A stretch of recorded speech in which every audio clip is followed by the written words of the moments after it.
So we're back on this. We're back with more data. Last time, well, we're still talking about employee net promoter score. Yes. Last time we looked at some data around seniority of roles within organisations. I'll link to to those episodes in the show notes. And this time we're talking about generations. So I'll quickly run us through some data that we've got. We've been digging around in the Carrero database. We've got some interesting data. So I'll just quickly run through what that is, and then Joe will come to you for your insights on it. So we've basically got four generations in the working world at the moment. We've got baby boomers, we've got Gen X, we've got millennials, and we've got Gen Z, sort of in that order from oldest to youngest, really. And what we found was that the younger the generation, the higher the ENPS, basically the more likely that person would be to recommend their place of work. So I'll put the numbers down below. Basically, we've got baby boomers who are plus 43%. We've got Gen X who are plus 56, millennials who are plus 58, and then we've got Gen Z who are plus 60. And that basically means the younger the person, the more likely they are to recommend the business. What do you make of that? Well, considering last week, I don't know if people remember, but last week we talked about seniority, and we found that the more senior you are in an organisation, the more you would be likely to recommend as a friend. And when you look and you think, okay, we've got senior leaders, managers, supervisors, and team members, you'd think they would correlate with the generations, and they don't, which was quite surprising to me. The fact that the baby boomers are sort of at the bottom, if you like, with plus 43. And out of all the data that we've done, that's the lowest score that we've got. So we spoke last time about how in Carrero, it's probably slightly inflated, ENPS, because people need to sit and talk about it with their manager. And we also, discussed that it's a range from minus 100 to plus 100 that we can get. That good is anything between sort of 0 and plus 30. Plus 30 to 50 is really good, and plus 50 onwards is very, very good. That is when it's anonymous. So we just have to take a bit of context. But baby boomers are only 43. That's not very happy, is it? Well, I keep saying not very happy, not very likely to recommend. And do you know what? I think this is less about actually would you recommend. It's almost about how would I recommend a friend. I think as people, as the generations have come through, people are much more likely to be more expressive about how they feel about stuff. So back in the day, there wasn't really, you would pick up the phone and talk to somebody maybe, and the only way you would know whether a company was a good place to work, you'd have to really sort of dig deep to go and find someone that worked in that business. You couldn't just jump on LinkedIn or go on Glassdoor or whatever. You would have to find someone who knew someone, or look in the yellow pages and someone randomly. I don't know. What is this thing you talk of? So I think there's a lot in just the fact that the younger the generation, the more likely they are in general to recommend, to share their experiences, to talk about how things are going for them, and to be vocal about it. And I can only talk for Gen X, on a very personal note. If I had a bad experience at a company, am I going to tell people about it? I'll probably tell a few people, but I'm certainly not posting it on social media, because we don't share in the same way as the millennials and the Gen Zs, where Gen Zs now, they have a bad experience. They'll tell you about it. That's content, right? They want people to know. And again, massive generalizations, obviously. So I think that might be some of it, that they're just more open to recommending. They're used to it. It's like advocacy is a thing now. Advocacy wasn't really talked about so much when I was sort of their generation. I think we were probably only just starting to measure consumer promoter score at that point. I don't know exactly when ENPS came about, but it definitely wasn't a question that I was ever asked until I suppose, in the last sort of 15 years, 10 years or whatever.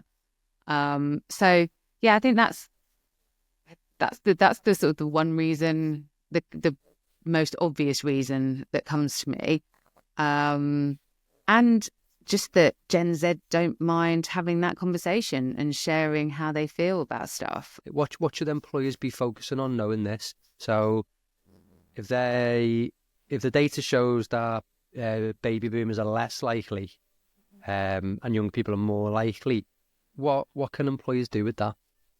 I think there's so much talk at the moment about Gen Z and keeping up with Gen Z, and what are we doing to make sure that we're engaging Gen Z and Gen Alpha, and we're looking forward about these are the generations that are coming into the workforce and how are we going to keep them.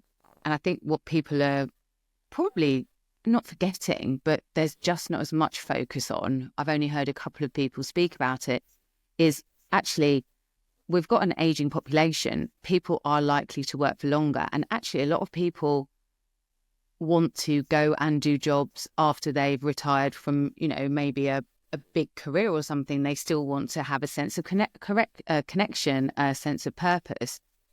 And so I think there's something around, as much as it's really easy to just look at what's next. And yeah, we need to have, all these young people in our business being super engaged. But what about the older generations? And I think businesses need to look at the people that they've got in the business and make sure that they're not forgotten. Interesting. We call the generation above the baby boomers the silent generation and the forgotten generation.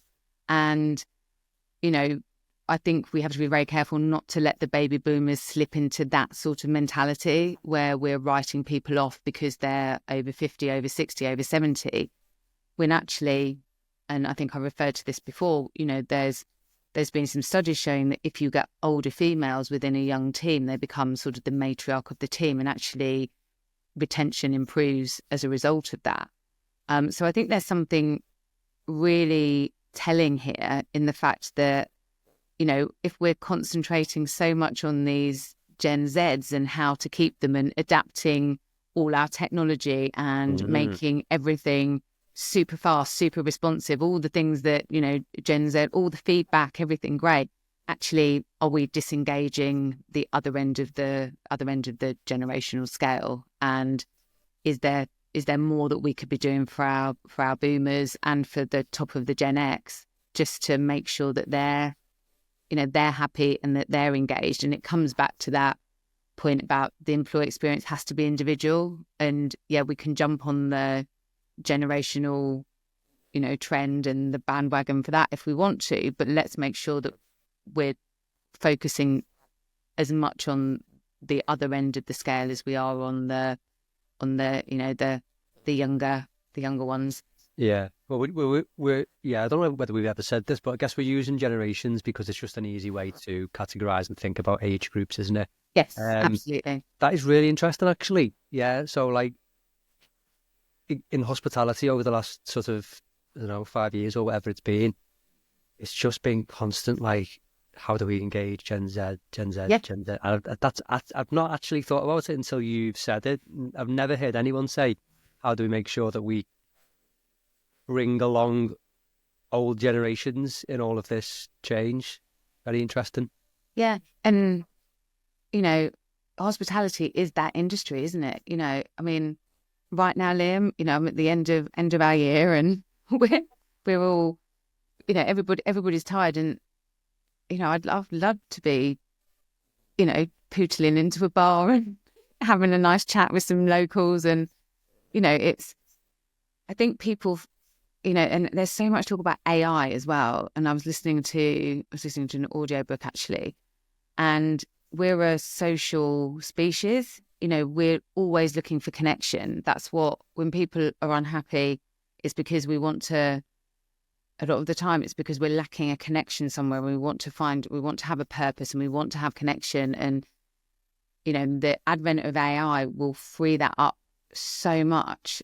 And hospitality is an industry that can really benefit from that, from having people on site that are forming really great relationships and really great connections. And I don't know, I think as you age, being an aging person, as you age, you you sort of appreciate that more. You're not running at 100 miles an hour onto the next thing. And if you engage somebody in their 50s or 60s that wants to come and work a couple of shifts for you, because why not? They want to get out of the house and they want to, just want to connect with the local community. Those people are going to stay. And if you're good to them and nice to them and understand that, they're gonna be with you. And they're the people in Carrero where you kind of go, do you know what? You're happy now. We don't need to sit and talk about a behavior framework or, how anything like that. You just sort of say, you're doing a really good job. We love having you here. What else can we do to help you? So yeah, you then focus differently on the different generations because they want different things from you. Yeah. So, bit of a spoiler. I'm not going to give the data away, but we're doing our last piece of data on this question next week, which kind of correlates with what we've been talking about. So make sure you subscribe so that you get alerted.